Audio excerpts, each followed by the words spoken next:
here on IC Radio, and I'm Kazuma. And I'm Yilin.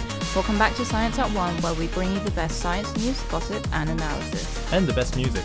On our playlist today includes the likes of Hollow Hand, Anastasia, and Maria Somerville. And on a science menu, we're talking all things scary, from horror films to flesh-eating flies. Not only that, we will also be reporting about a fascinating robot too. And the idea behind each of these animals is to show you exactly how it's adapted to do what it does, not only in a very exciting visual way, but also in an interactive way. That's all coming up here on Science at 1. So this is a bit of a special episode with Halloween tomorrow. So this week's Science at 1 stories have some, I guess, spookiness to them. Ooh. So I did have a sneak peek of, what's up today, and I'm actually super excited. Yeah, me too. Do you have any Halloween plans? Nope. I might go to the Ig Nobel Prize that we were talking about last time. Oh, yeah. I've got nothing on. What about you? I'm actually sick, so I'm probably just going to stay in bed. Yeah, we're both sick, to be honest. I mean, it's just the curse of being a presenter, I guess. Exactly. Like, we need to carry that curse throughout, I suppose. Anyway, okay. So let's get things started with our first song of the show. This is Sunday by Anastasia.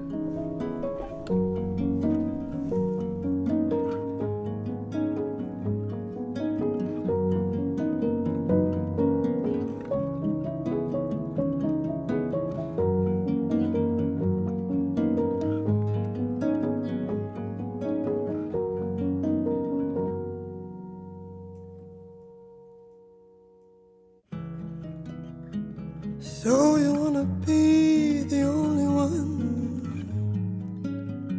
to touch me right here between the valleys, when the valleys protect me still.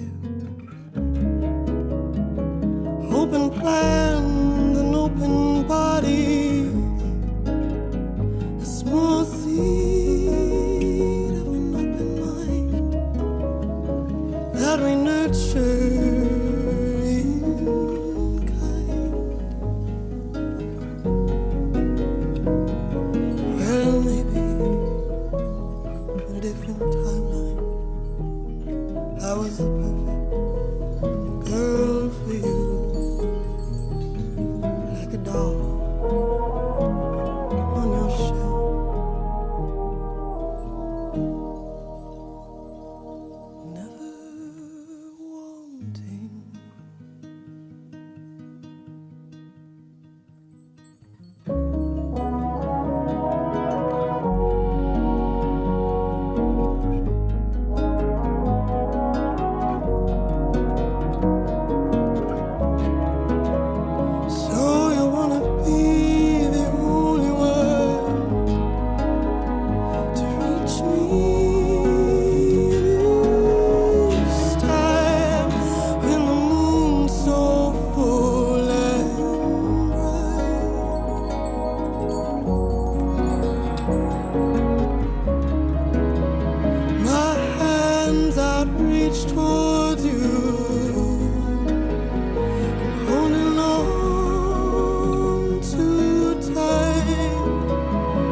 That was Sunday by Anastasia.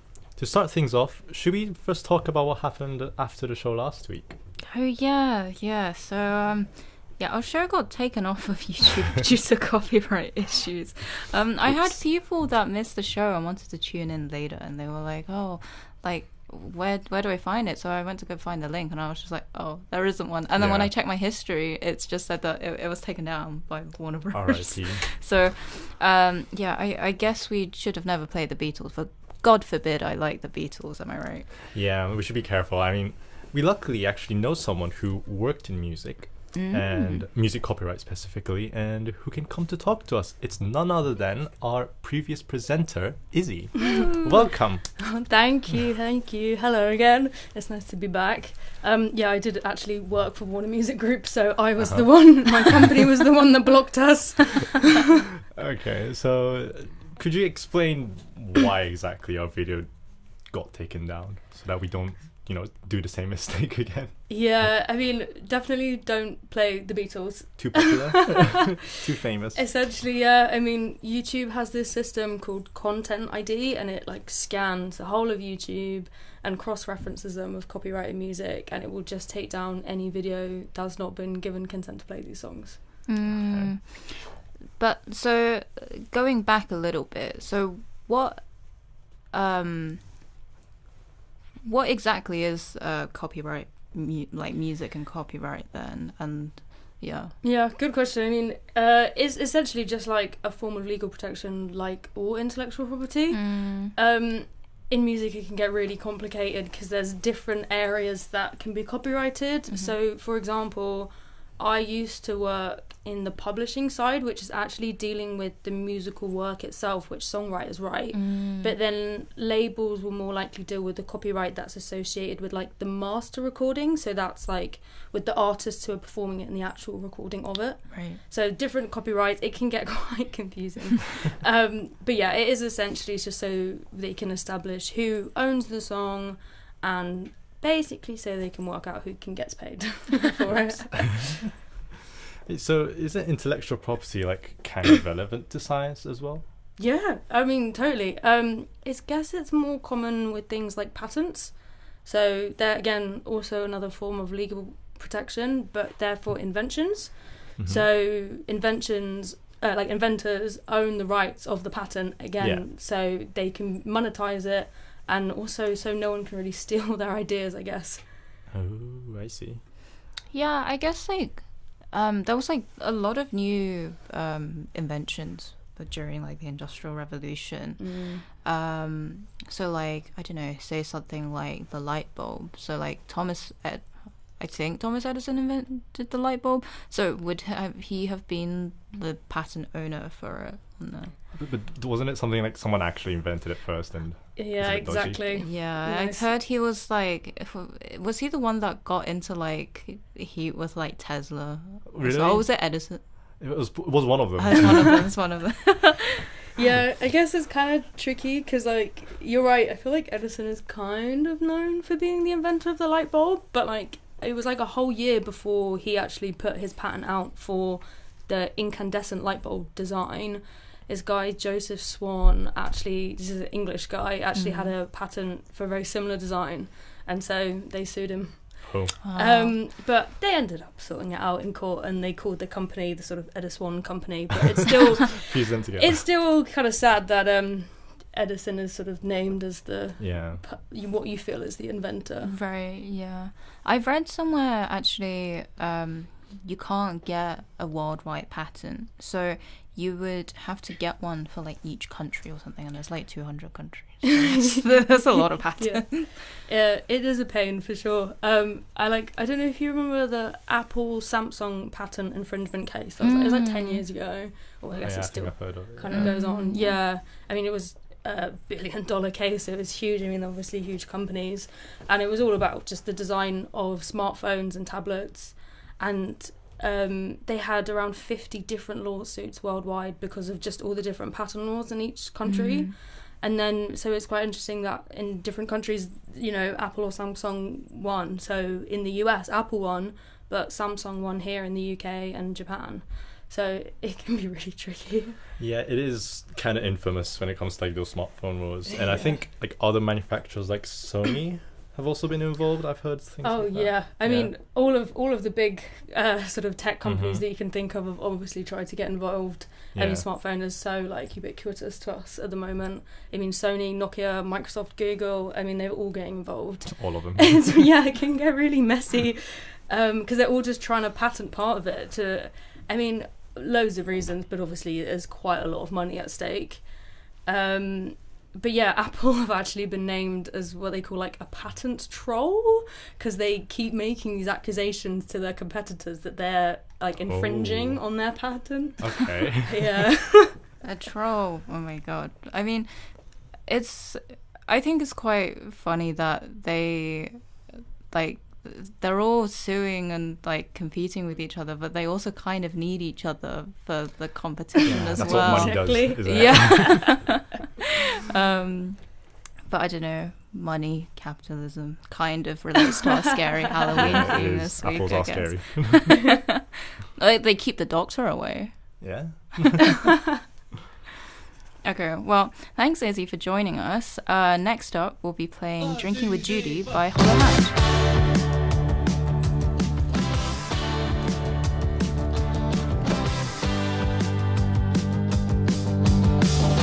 Standing in LA when I saw the darkness. Give me your money, honey. Let me pay for the taxi.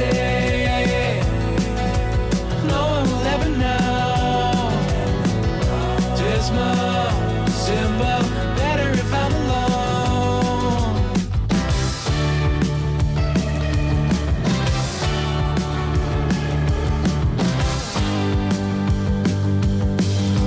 Where is the giant living if you're afraid of the action? Pipe for the blood to dance to. You're as cold as the ocean. No one will ever know. Dismal, symbol, better if I'm alone. And I can't see you, baby, 'cause I'm drinking with Judy. She took me out and then we laugh all the night. Plane takes forever and I'm sleeping in Jackson. How did you know that I would get back tonight? Oh, into the night, into the night.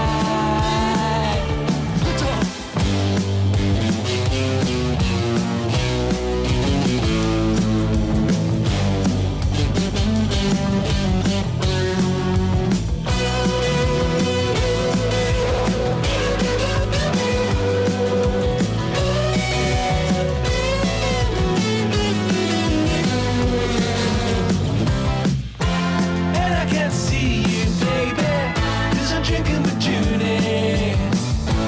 We're going out and then we're flying a kite. The silk with the crimson lining, and eyes that were shining. How did you know that I would get back tonight? Oh, into the night, into the night, into the night, into the night.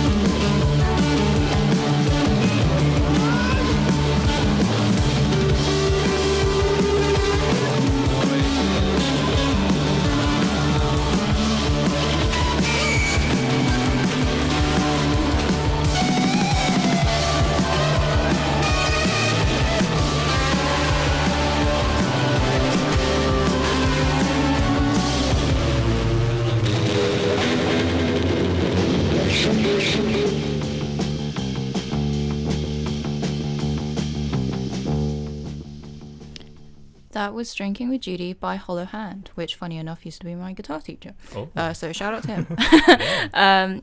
So, Kazuma, anything particularly caught your eye this week? Yeah, I mean, staying on the Halloween tune, are you scared of robots by any chance? I wouldn't say I'm scared of them. I think I see those like robot core videos on like TikTok, and they're all just falling over. So I can't really take them seriously when like they can't even walk, you know. Oh, but the robot dogs are cute. Oh yeah, they do. I mean, I think nowadays obviously robots are becoming, more common and you see more of them in the media. But I feel like in the Western countries, you always had this sense of robot phobia. That sort of fear towards robots. The movies like Terminators, or the running joke about making fun of AI. Like, if you treat your AI wrong or ChatGPT wrong, it's going to come back and kill you and stuff. Yeah, got to say your please and thank you. Yeah, exactly. I mean, I find that quite funny because, well, I'm Japanese and and most media consumers Japanese. Robots are usually perceived as something like heroic or life-saving. Yeah, like I know so many of my friends are like into Gundam. Yeah, Gundam, come on. Which is like really cool. I wish I was into it as well. And like, I guess there's a lot of robot animes. I don't know, like Neon Genesis. So like debatable. If I'm getting it's technically not a robot anime. You might have angered a lot of people. The Pixar film was called Robots. Yeah, fair. I mean, exactly. So like stereotypically, Japan has always been seen as this robot nation.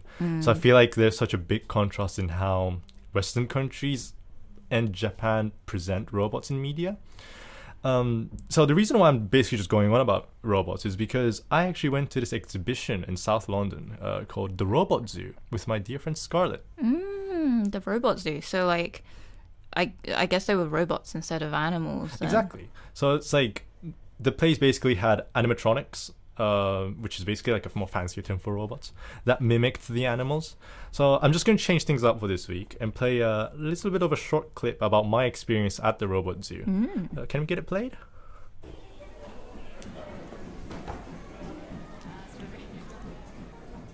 Since February, the Robot Zoo at Horniman Museum and Gardens has been a family-friendly and interactive exhibition for animal lovers. Unlike an ordinary zoo where you can only see the surface-level behaviors of an animal, the Robot Zoo allows us to dive into the deep anatomy of those animals, which is possible because these animals are animatronics. Scarlett and I were able to visit the Robot Zoo this Monday to learn about animal anatomy and behavior, like how chameleons change its color, or how bats see in the dark, or how squids swim, or how flies stick to our household walls. These are many things that are difficult to learn interactively in an ordinary zoo or a museum, but the robotics at the Robot Zoo makes this possible. So when looking at the bat, it's interesting. They seem to have the mechanical components for body parts. We're looking at the nose right now, and it has a speaker on it. This is to show that it can broadcast ultrasonic sounds. So it's interesting that each part of the robot kind of has a function as to why they chose that piece of metal to represent that part of the body. The animatronics weren't just superficial copies of animals. The materials used to replicate their body parts accurately depicted how they function in real life. These materials were then drawn parallel to the real animal in a diagram, making it easier for us to compare how each material applies to the specific body part. That's the rhino. Also, it uses pipes as rib cages or the spine, doesn't it? Yeah. That part. It's weird because everything is made out of metal, but it's supposed to mimic biological function. Yeah, and I think there's a kid next to us just playing around with the... What is that? The movement. The movement of the neck of the rhinoceros. Which is suspended on a pulley system. The animatronics were huge, mostly around the size of a car. The animatronic of a giraffe in the entrance had creepy circular eyes that were pointing out from its head and surveying around, something reminiscent of the famous animatronics from the horror video game Five Nights at Freddy's. But what was so interesting was that the children at the Robot Zoo were having so much fun that none seemed to care about how creepy the animatronics looked. They were all fascinated by the anatomy of the animals and the interactive games. Animatronics may not just be some creepy robot. It may serve an educational purpose. Exhibitions like the Robot Zoo may in the future encourage more museums and zoos to adopt this type of science communication. That's all from Kazuma.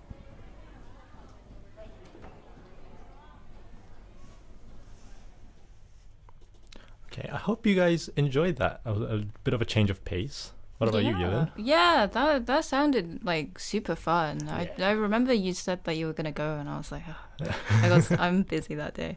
But I had a Google of what it was anyway, because I was curious. And like, you're so right. It's just like I love how they use like unconventional materials to build these animals, but then they kind of show their function, but also like it was like super creative. But I guess it's like, I don't know, the innocence of children. I guess they can enjoy it. I was traumatized by playing Five Nights at Freddy's. Fair enough. Same. I think our generation, all of us, have been traumatized.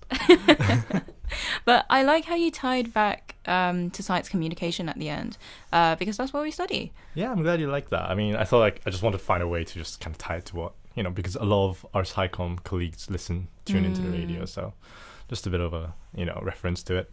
But, you know, I just thought the robots at the Robot Zoo were just such a nice way to explain animal anatomy and behavior, because it was like just visual, interactive, and just like super fun, like even as like a grown-up, to just see these massive robots moving around, kind of like Transformers, right? So imagine if that was like your first exposure, as you said, to like animatronics and not FNAF. Yeah, like, not a I'm jump sure scare. there would be less robot phobia. For sure. But yeah, is it like a permanent exhibition, or is it like closing soon? It's closing this weekend, actually. Oh no. 2nd of November.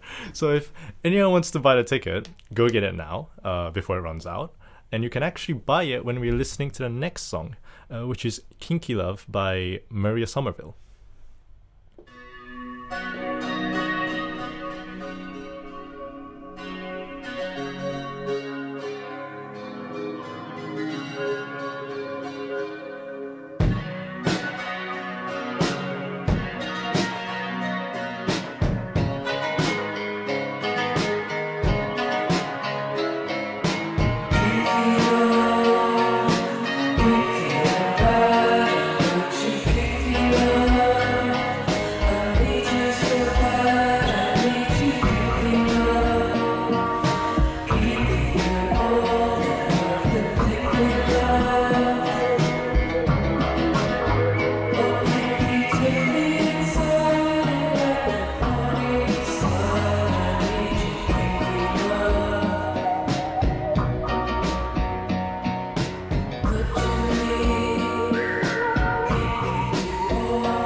was Kinky Love by Maria Somerville.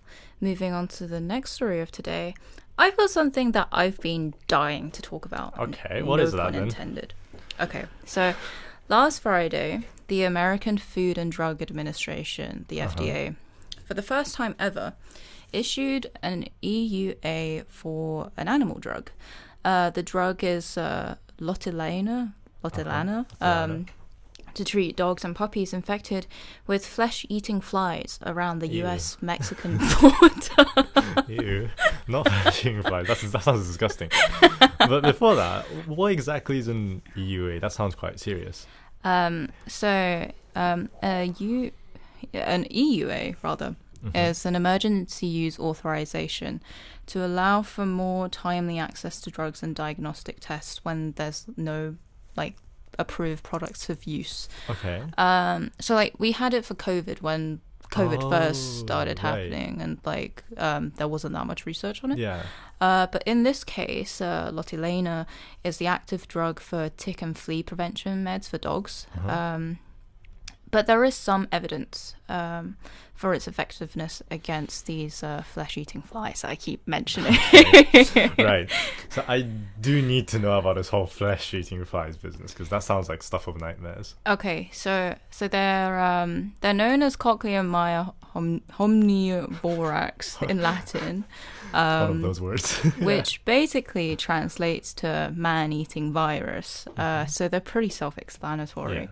Yeah. It's a small fly, about 8 to 12 millimeters long.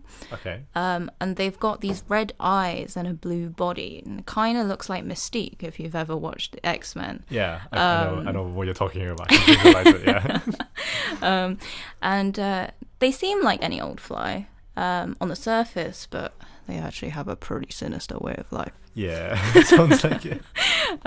So, anyway, with this self-explanatory, if rather dramatic name, the female flies lay its eggs in open wounds, unlike, other flies, they lay their eggs in any damn thing, don't they? Yeah.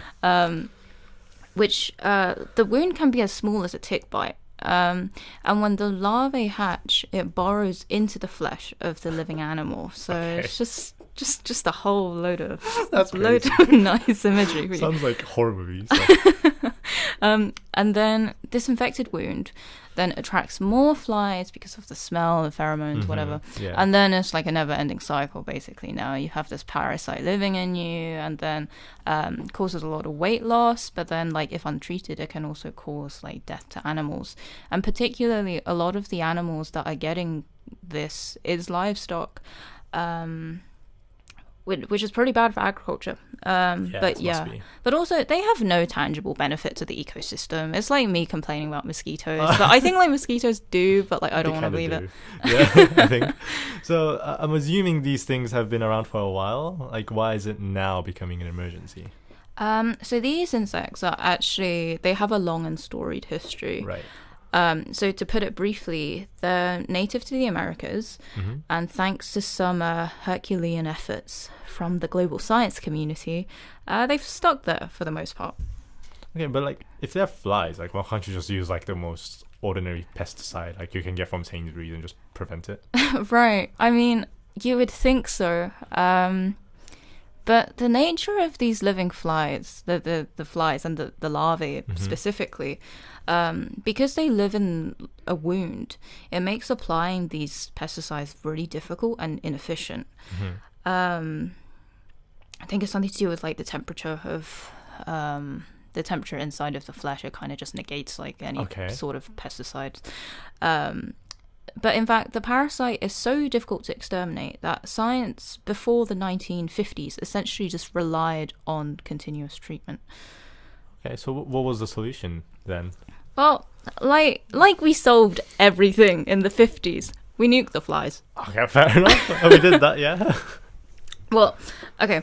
Maybe we didn't exactly nuke the flies. It's not how you think, but essentially we found out that radiation damage seems to affect the reproductive system first, and that leaves the other functions relatively unscathed.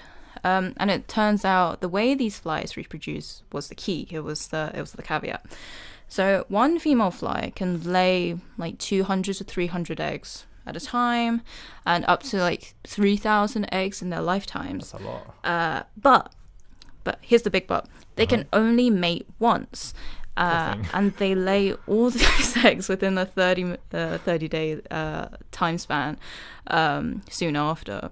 So that means like if you just disrupt the mating process, then you can just prevent millions of new flies. Yeah, pretty much. So our dashing but sterile nuclear male flies, they mate with the wild females, which then they they lay the sterile eggs, and then shortly they kick the bucket.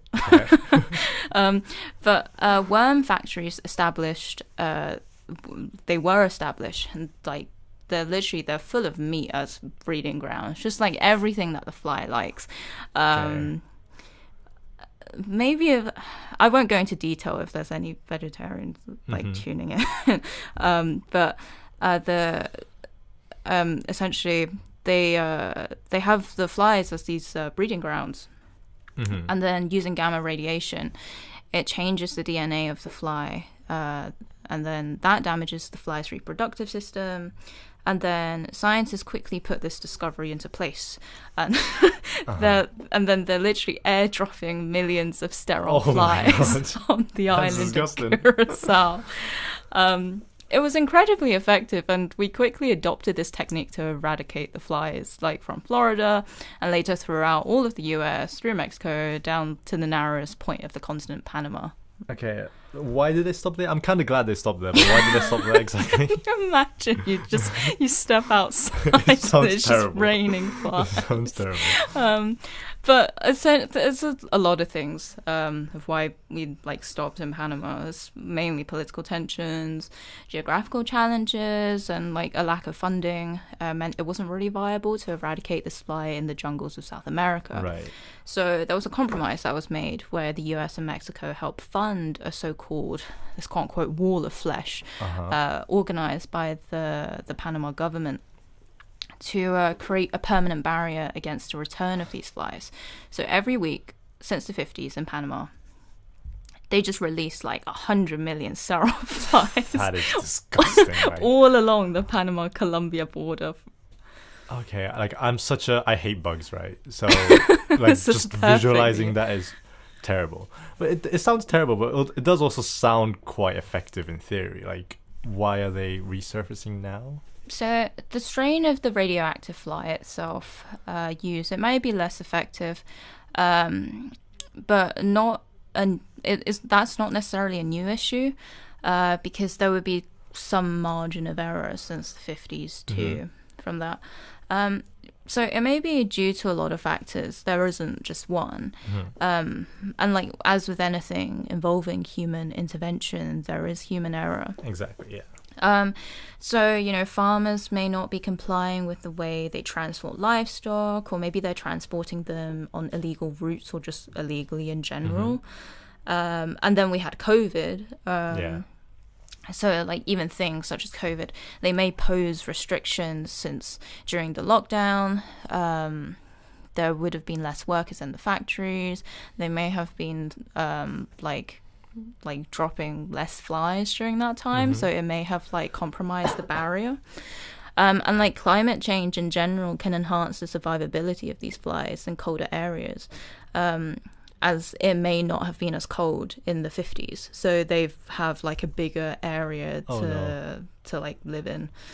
Okay, so like how can we prevent them from spreading? Because if that's like spreading across the entire world, then it'd be like devastating for population hunger, as well as for me. I don't want any flies. I don't want flies either. Sometimes in September it gets really warm again, and there's just like 20 flies in my bedroom, and I'm just like, it's a very valid crash out. But anyway, so there are like a couple of ways that people are trying to prevent the spread.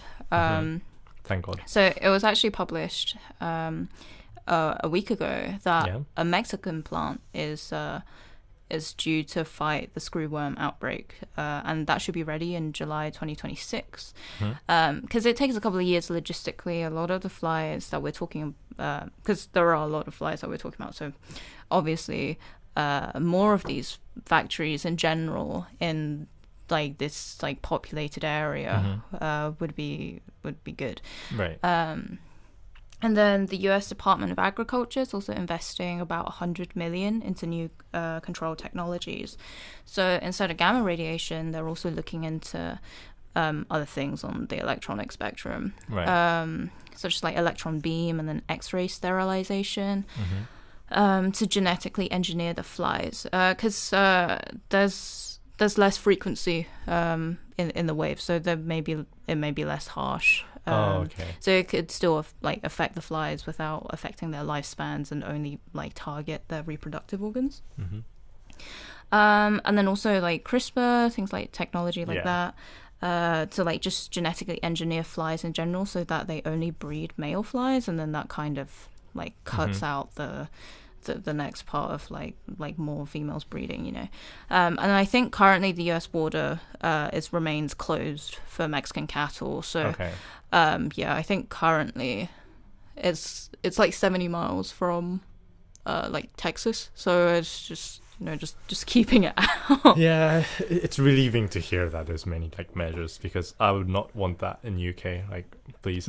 I think if we had it in UK, we would be cooked. We'd struggle. We're tiny. We're suffering enough. Well, yeah, thanks for that. I mean, that was really interesting, haunting as well, and pray that doesn't come over us. So back to the music now. Here's "Lingering" by Allegra Krieger.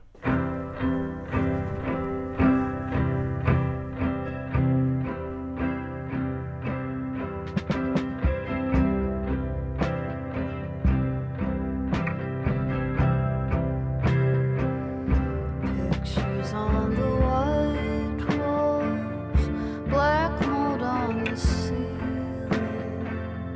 There's a man across the street who looks in at me. And when you call in the evening, there's an old light lingering around everything.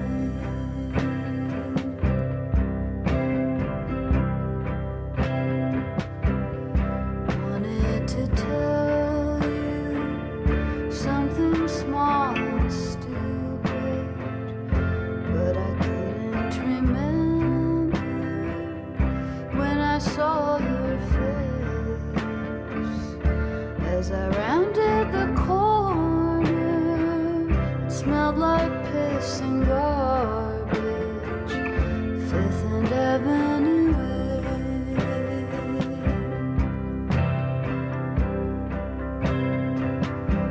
Don't wanna get used to how it feels to hold you.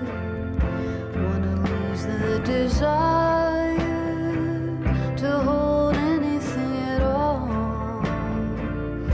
As the crosswalk counts down, flashing orange in the rain, crossing over canal.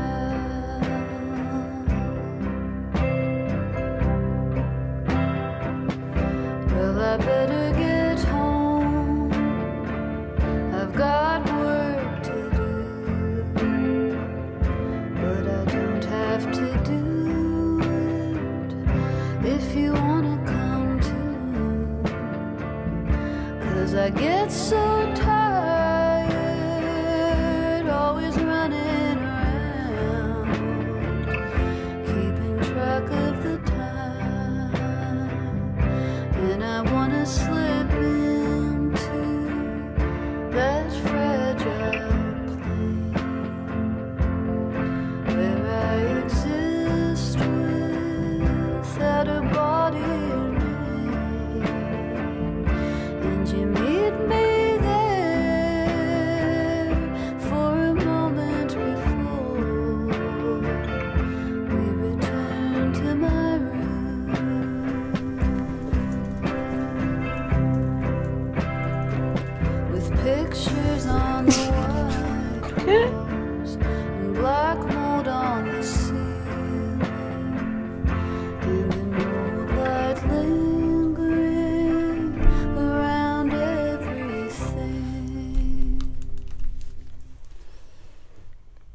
that was Lingering by Allegra Krieger.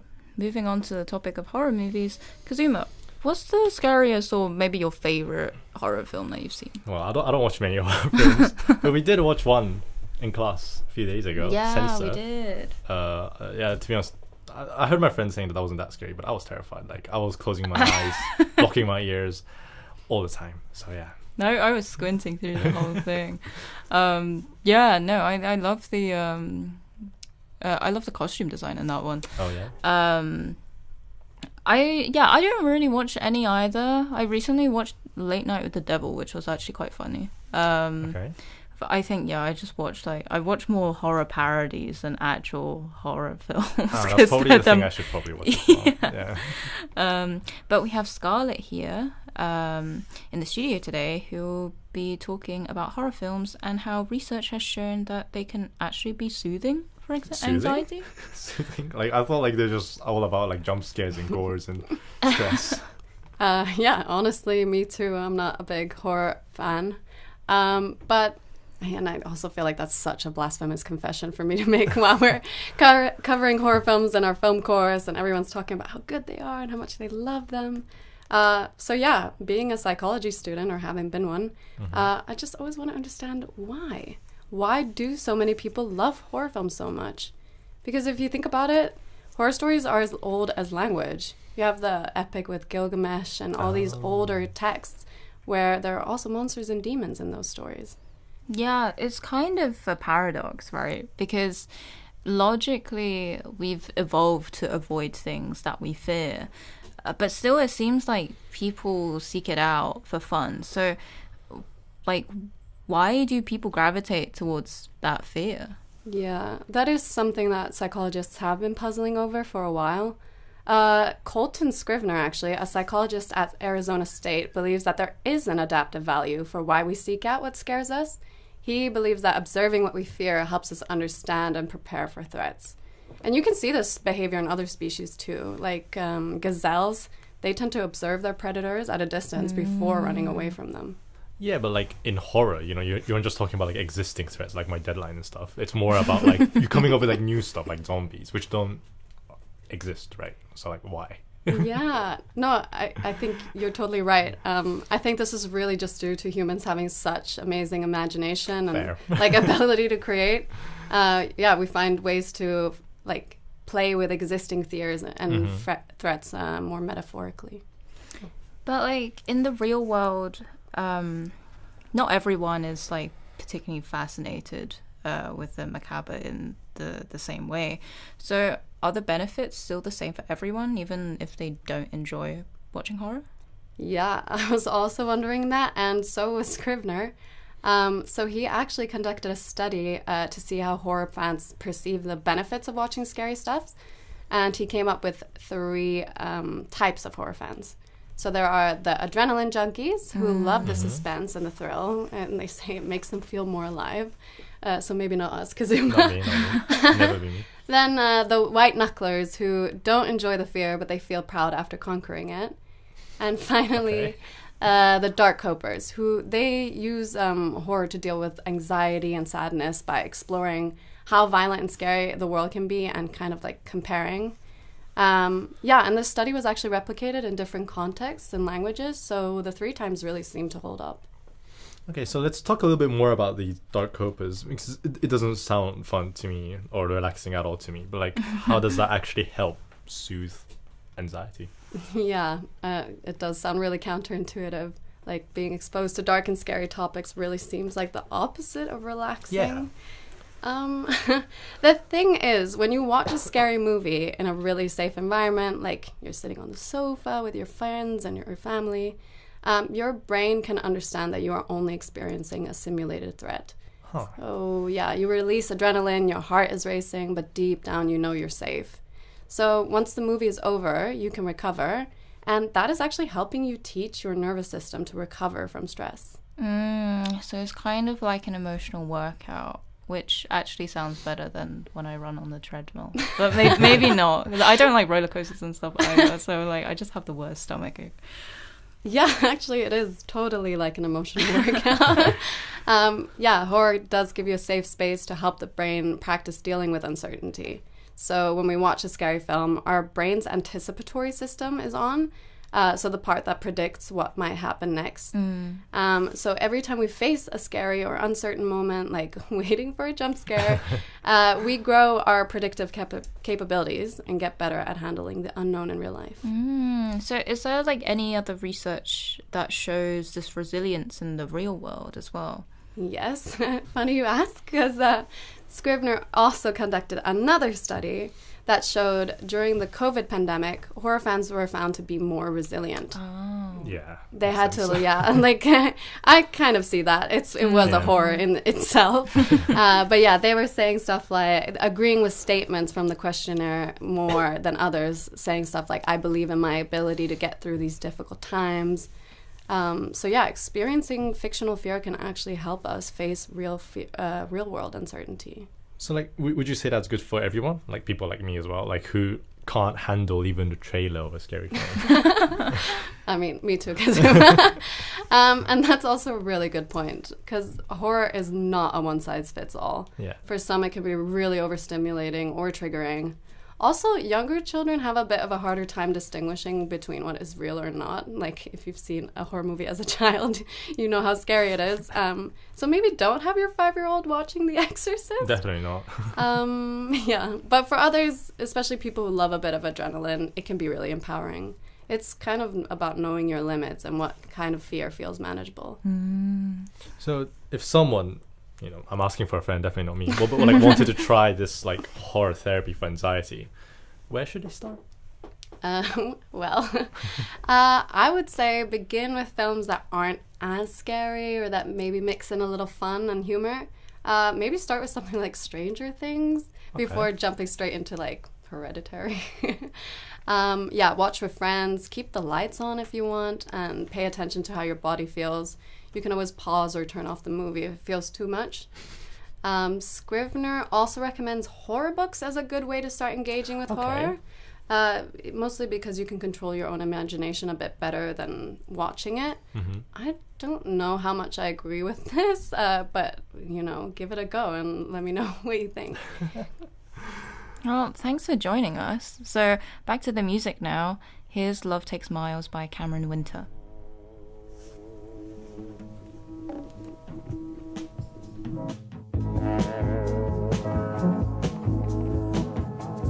Love will call when you've got enough under your arms. Oh, mama. Love will call. Love will make you fit it all in the car. Oh, mama. Something will take you by your pants and swing you over its head and kick you back and forth. Watching the bells, watching the lights. What I want is far away. Talk to the moon, flatten her down. Make her watch the wind all night. She can't wait, lonely as hell, walking around without moving. I'm not here, watching the moon, writing it down. Love takes miles, love takes years. You left me promising your shoes. Mama, I need your feet more than you do. Mama, I need somebody sent down from the sun that talks to me how you used to. Lonely as hell, feet on the ground. What I want is on my mind. Open the moon, flatten her down, and sit there on the stairs all day. She's alright, lonely as hell, walking around without moving. I'm not here, watching the moon, everything's down.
So that was Love Takes Miles by Cameron Winter.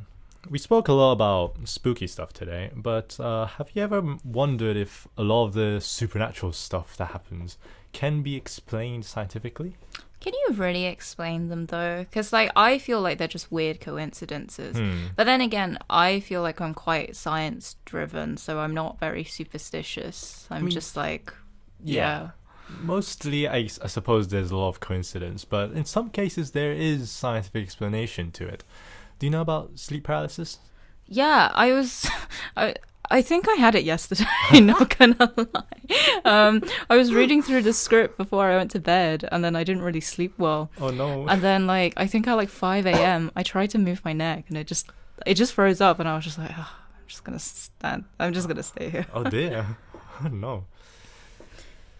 So there is a lot of actually scientific explanation behind sleep paralysis. Right. So have you ever heard, like, there's this thing called REM sleep, right? Rapid eye movement sleep. Yeah, it's a terminology that basically describes a specific phase within our sleep, which is a stage where we dream.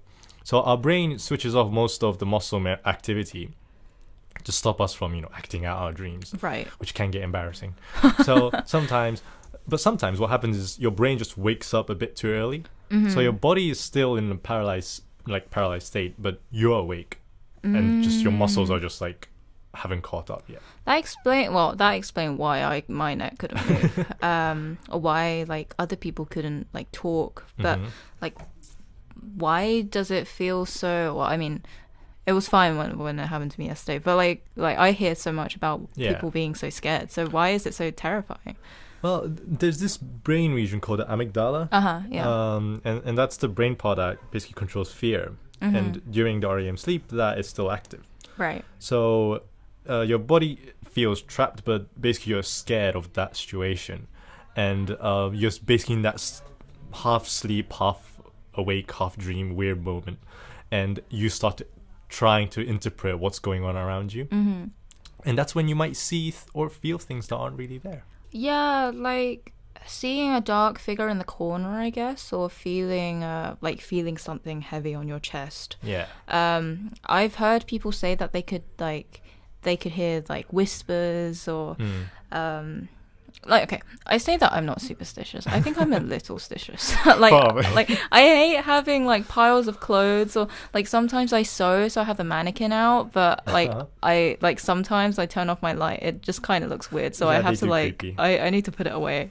Yeah, and like these are called like hypnagogic hallucinations, and it's a mouthful for a word, but these are basically like vivid images or sounds created by the overlap between the dreaming and the waking states. Right. So it feels supernatural, but it's really just a glitch in our brain.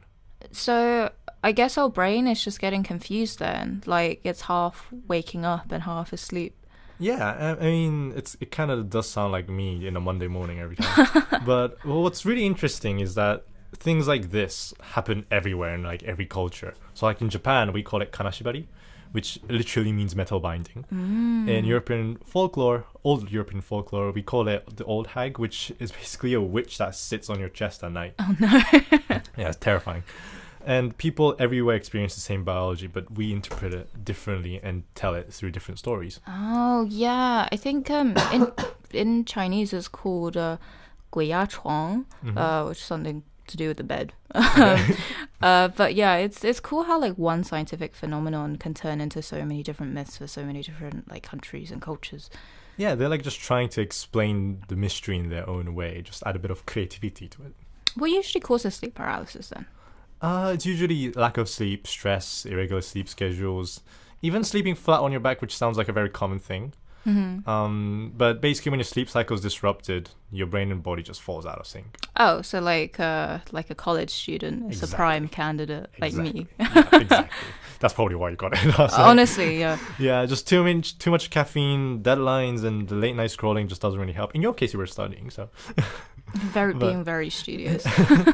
Yeah, I mean, the best thing you can do is just have that regular sleeping routine and just go to bed and wake up at the same time every day, get enough rest, avoid caffeine.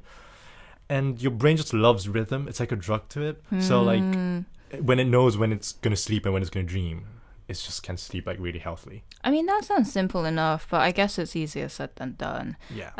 What would you like? Do you have any tips of falling asleep? How did you sleep well yesterday? I did, and I actually like, I don't know why, but when I get like a lot of sleep, I feel tired the entire day. So maybe for me, I do need to sleep regularly in like a specific time so that I don't feel tired. Right. But to be honest, just avoid electronics before you sleep. It really helped me. Maybe read a book or something. But yeah, I mean, do you have any tips though? I guess kind of the same. I like having like a warm light. Sometimes I drink like Ovaltine, which is quite nice. Okay. Kind of gets me in the mood. But realistically, I like just scroll until I pass out. I don't actually intend That's to probably sleep. the bad thing to do. But Okay. yeah, I mean, I hope, I just remember everything we spoke about today so that if I get a sleep paralysis like you did last night, I won't be terrified and I can like comprehend my situation properly. Okay, well, hopefully we'll sleep well tonight. And with that comes the end of our show today. And many thanks to Betty, Izzy and Scarlett behind the desk and contributing today for this episode. We'll be back next week for another episode. In the meantime, you can email us via science19@gmail. That's 9 written as a number. So that's science19@gmail.com. Or leave a comment down below. And with that, I'm Kazuma. And I'm Yilin. And this has been Science at 1.